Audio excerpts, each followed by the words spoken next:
Un gusto saludarles. ¿Qué tal? ¿Cómo están? 12 de octubre de 2021. Una disculpa porque no hemos podido estar permanente y consistentemente con ustedes en estas semanas. Razones técnicas personales que tienen que ver con el cambio de país que he vivido y bueno, pues estar a la altura de lo que es esta comunicación con ustedes era lo que estábamos trabajando. Y estamos de regreso en estas conversaciones que nos han comentado ustedes, les son muy útiles. Y el día de hoy quiero hablar de un tema que se ha venido retrasando para conversarlo, que es el tema de la energía. Hemos reportado durante ya varias semanas lo que está pasando en China con una crisis de energía, las autoridades hablando de producir más carbón. Estamos hablando de Europa con otra crisis de energía y el temor de un invierno que se viene con millones de hogares en riesgo de no poder tener calefacción adecuada. Estamos hablando de precios del petróleo que han cerrado en máximos de 7 años. Hablo de la mezcla estadounidense por arriba de los $81 barril. Es decir, hemos hablado bastante de este tema en las últimas semanas. ¿Dónde están las cosas mirando a futuro? Y a esto me refiero cierre de año. ¿Y cuánto de esto lo vamos a sufrir o ya pasó lo peor? Y estamos acercándonos al punto más difícil de esta situación. Bueno, pues todas estas preguntas ya se las planteé para invitarlo a nuestro estimadísimo Jaime Brito, vicepresidente de Stratas Advisors, quien siempre tiene a bien apartar un poco de su tiempo para acercarte, Jaime, y explicarnos en peras y manzanas, en términos sencillos, lo que está sucediendo. Y te pediría entonces primero que nos hables de cómo caracterizarías este momento en materia energética en el mundo. Hola David, ¿cómo estás? Un gran placer saludarte y saludar a toda tu audiencia. Gracias por invitarme. Empezando, a mí me gustaría que nos echáramos para atrás un poco, que miráramos el calendario en cuanto a años y necesariamente te tengo que afirmar que estamos en una nueva etapa a nivel mundial en cuanto que tiene que ver con el sector energético. Después de la pandemia vamos a estar desgraciadamente en mercados estructuralmente apretados, estructuralmente de precios altos y no creo que tengan solución en el corto plazo. Y no es para espantar al consumidor, a tu audiencia, pero desgraciadamente vamos a andar con precios de petróleo estructuralmente o proporcionalmente más altos que lo que habíamos estado previos a la pandemia. Y esto tiene que ver con dos fenómenos muy claros. Por un lado, lo que es la producción petrolera, la oferta. Muchas de las empresas que estaban participando activamente en Estados Unidos, en África, en Europa, en Asia, en producir petróleo, producir gas natural, o no sobrevivieron o redujeron sensiblemente sus inversiones en ese sector, en el sector de producción de gas natural.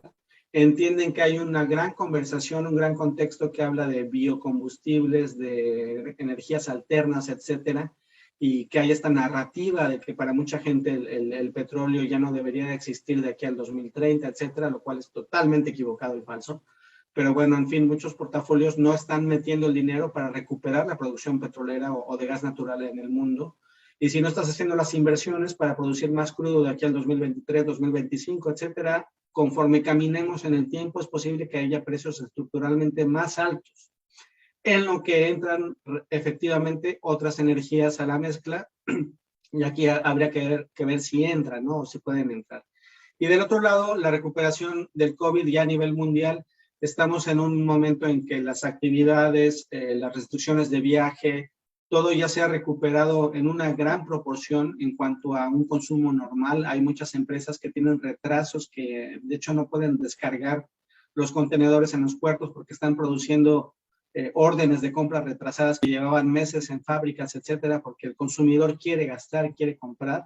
Y este incremento súbito de la demanda y la falta de respuesta de la oferta está haciendo que tengamos esta crisis, sobre todo del lado del gas natural, donde sí hay fundamentales que apretaron al mercado. Se está dando esta narrativa a nivel periodístico de que por esta crisis de gas natural se está salpicando el precio del petróleo y por eso está subiendo el precio del petróleo, que desde mi punto de vista es algo totalmente especulativo y falso. No tiene que ver la dinámica del gas natural con el precio del petróleo, pero eso es como se está narrando en estos momentos. Pues será en otros espacios, no en estos, porque te tenemos a ti como maestro desde hace años, así que lo que sí está claro es que pues hay caminando estos dos grandes problemas. ¿Cuánto de lo que está pasando en Europa entonces puede pasarle a América Latina? Y esto obviamente tiene que ver con el consumo de gas natural que tiene nuestra región, Jaime, en relación con lo que vemos en América, perdón, en Europa. pensando en lo que ya estamos viendo pasar allá y entender que allá la tabla de salvación se ha llamado el propio presidente Vladimir Putin, Rusia diciendo yo puedo ayudarlos, yo puedo calmar, digamos, temor que ya hay de que viene un invierno más frío de lo que puedan costear los hogares cuando hay calefacción cara. Diste en un punto muy importante, Gaby. Creo que en efecto esta es una gran plataforma, una gran vitrina para que Putin se acerque literalmente al nuevo gobierno alemán y al resto de Europa y gane puntos a su favor. Y tenemos esa otra posibilidad para Estados Unidos, ¿no? Que geopolíticamente, con estos movimientos que ha habido últimamente respecto al Quad y a la posición que están poniendo respecto a China, por ejemplo, que pudiera también responder enviando cargamentos de gas natural licuado de forma extraordinaria a Europa para tratar de aliviar la crisis, competir con el suministro ruso, ¿no? En efecto, aquí tenemos un tema muy especial en gas natural y mi respuesta a tu pregunta es que no creo que América Latina tenga una crisis de precios o una situación similar a la que tiene Europa actualmente por varios motivos. En primer lugar, Europa, por cuestiones ambientales, siempre han sido los líderes mundiales para reducir emisiones, para transicionar hacia energías más limpias. Llevan décadas, muchos años de ventaja respecto al resto del mundo. Y por lo tanto, una muy buena parte, una muy buena proporción de su producción de electricidad estaba basada en gas natural porque tenían menos emisiones que carbón y querían alejarse de energía nuclear, ¿no? Entonces, desgraciadamente tiene esta gran dependencia del gas natural y había mucha producción de gas natural en Mar del Norte, en Noruega, en Inglaterra, pero por el tema de la reducción de carbón, de la transición energética, de la disminución de emisiones ambientales, este año precisamente hubo una reducción en cuáles son los permisos, los techos que impone la Unión Europea a sus miembros para que no produzcan emisiones más allá de cierto nivel. Se bajó ese techo. Y con esto te quiero decir que varios productores de gas natural de toda Europa, que podrían ahorita estar aumentando su producción para responder a esta crisis, no lo pueden hacer porque tienen ese límite de que ya no pueden emitir más a la atmósfera, ¿no? Entonces, aquí está la pregunta de que, bueno, se están haciendo los pasos, las fases de la transición energética de manera realista, ¿no? Estás poniendo techos muy restrictivos para que no aumente la producción de gas natural en Europa, pero por el otro lado, no está llegando la cantidad de energías limpias necesarias para suministrar esa electricidad y que no se sienta en el bolsillo del consumidor. Entonces, desgraciadamente tenemos esta gran crisis en Europa, proporcionada por un invierno muy fuerte el año pasado que bajó sus inventarios. Después hubo también inviernos en Asia muy fuertes. Hubo una crisis de producción de electricidad hidroeléctrica en Brasil, que hizo que Brasil entrara fuertemente al mercado internacional de gas natural y para comprar cargamentos, competir con Europa. Y por este tema de mayor demanda, producción relativamente plana que no ha podido responder al incremento de la demanda, y esta competencia internacional que ha tenido Europa con Brasil, con el resto de América Latina, con otros países, y la menor oferta que ha tenido Rusia, ha enviado menos gas natural a través del ducto específicamente que pasa por Ucrania hacia Europa. Yo creo que es una crisis muy, muy específica de logística que no necesariamente se va al menos en la misma proporción, a repetir en América Latina. América Latina está muy cerca del gran centro productor del Golfo en Estados Unidos, de Henry Hub, que es donde salen la gran cantidad de cargamentos de gas natural licuado que pudieran llegar a los países de América Latina que lo requieren, como Chile, por ejemplo, ¿no? Entonces, en realidad, América Latina tiene una mezcla bastante interesante de producción de electricidad, en hidroeléctrica, en carbón, como en México, por ejemplo, en energía eólica, etcétera, y creo que en proporción es mucho menos la forma en cómo va a sentir esta crisis de precios. Claro, aun cuando ya hemos hablado de los efectos que tiene, por ejemplo, la sequía sobre los precios en Brasil, etcétera, pero como tú muy bien dices, Jaime, pues la matriz energética es distinta. Ahora, evidentemente que la semana pasada te extrañé, Jaime, porque no hablamos del encuentro de los países del grupo OPEP Plus, OPEP más Rusia y demás, y las decisiones que se han tomado hasta ahora. Se hablaba mucho y se criticó al presidente Biden cuando le hacía el llamado a la OPEP que abriera la llave de crudo, que sacara más crudo al mercado. Entonces creo que la pregunta aquí es, ¿en dónde está de cuánto estamos hablando que ya saca al mercado hoy la OPEP respecto de lo que sacaba en 2020 o en 2019 antes de la pandemia, mejor dicho, y tiene, digamos que lógica que un presidente como Biden no mejor busque de sus propias reservas en lugar de estarle pidiendo a la OPEP, porque hasta las empresas petroleras estadounidenses y los más recalcitrantes amantes de esta industria dijeron, ¿por qué le andas pidiendo a Medio Oriente si tú puedes como país pues hacer acá tu tarea o lo tuyo o las empresas podemos hacerlo? ¿Qué dices? Mira, números concretos, después de que tuvimos la gran crisis del COVID el año pasado, se redujo la oferta o la producción petrolera en más o menos números redondos, unos 9.2 millones de barriles por día. De esos 9.2 ya se ha recuperado al menos 4.300. Es decir, todavía falta que se incremente la producción de la OPEP para que lleguemos a la misma oferta que estaba sacando al mercado internacional antes de la pandemia.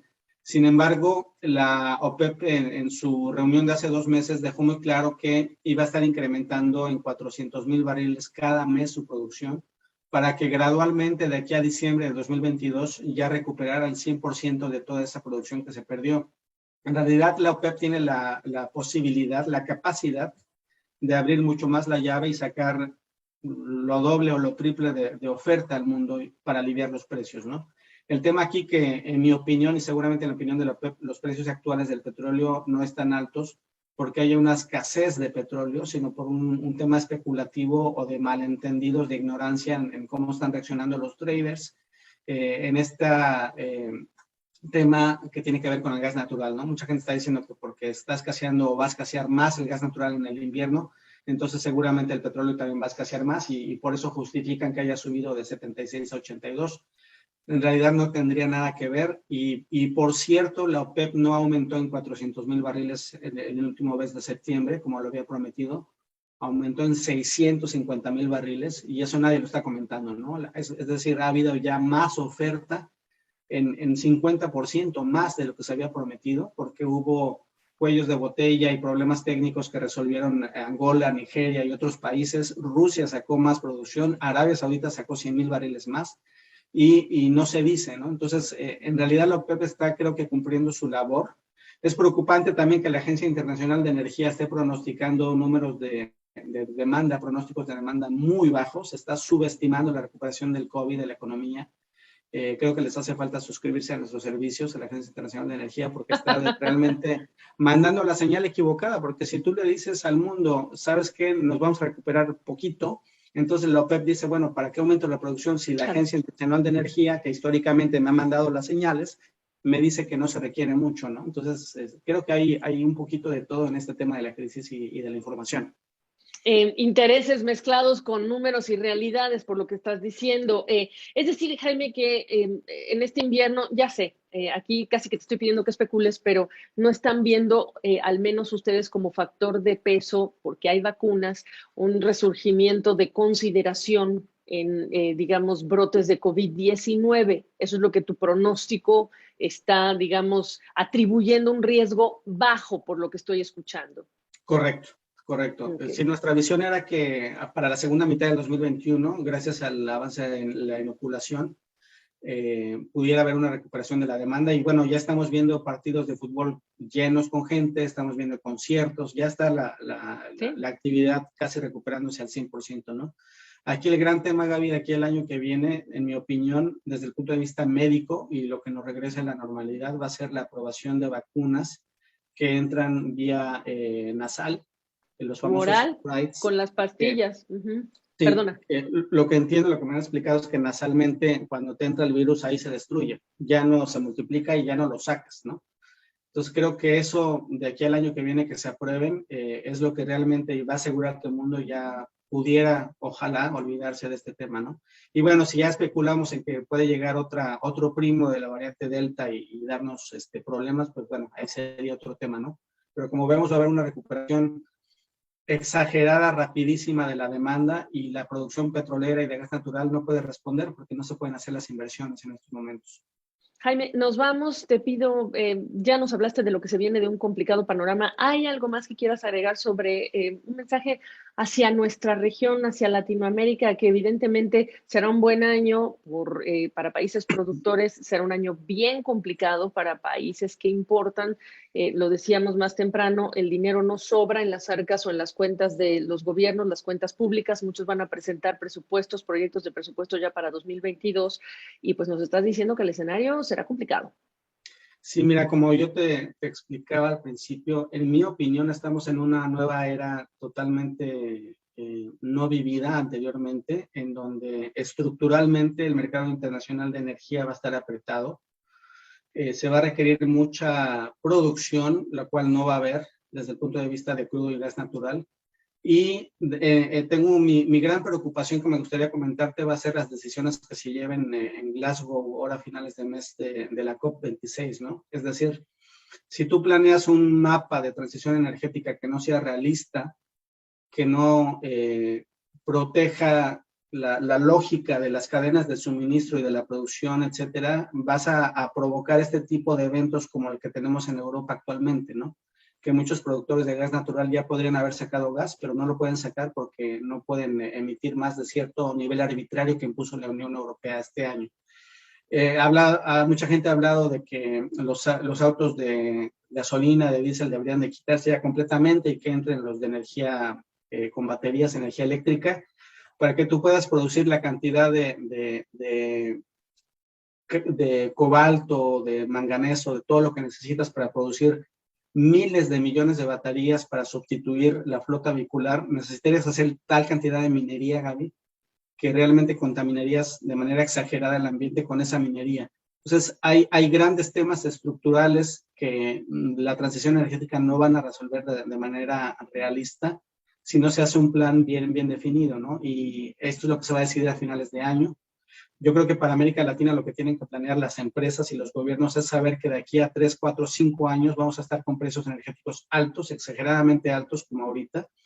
Y hay que recordar que varios de los commodities son estacionales. Entonces, si por ejemplo inviertes en suficientes tanques de almacenamiento para que puedas hacer grandes compras de diésel o de gasolinas en ciertos meses y evitar los ciclos de precios, podrías tener una gran ganancia, ¿no? Pero, por ejemplo, en países en donde se está limitando la inversión privada de almacenamiento, como en México en estos momentos, pues estás poniendo al país en una forma más vulnerable para estos grandes ciclos de precios altos que vamos a tener los próximos 2 o 3 años.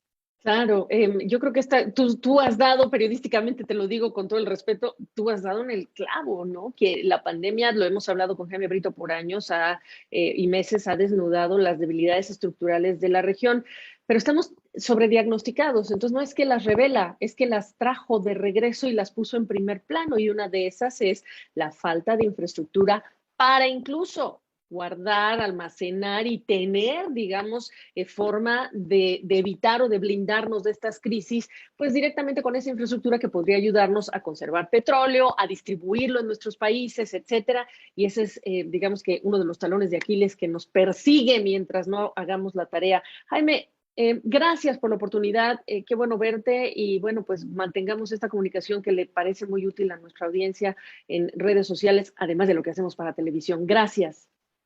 Muchas gracias a ustedes, Gaby. Cuídense mucho. Seguimos en contacto. Claro que sí.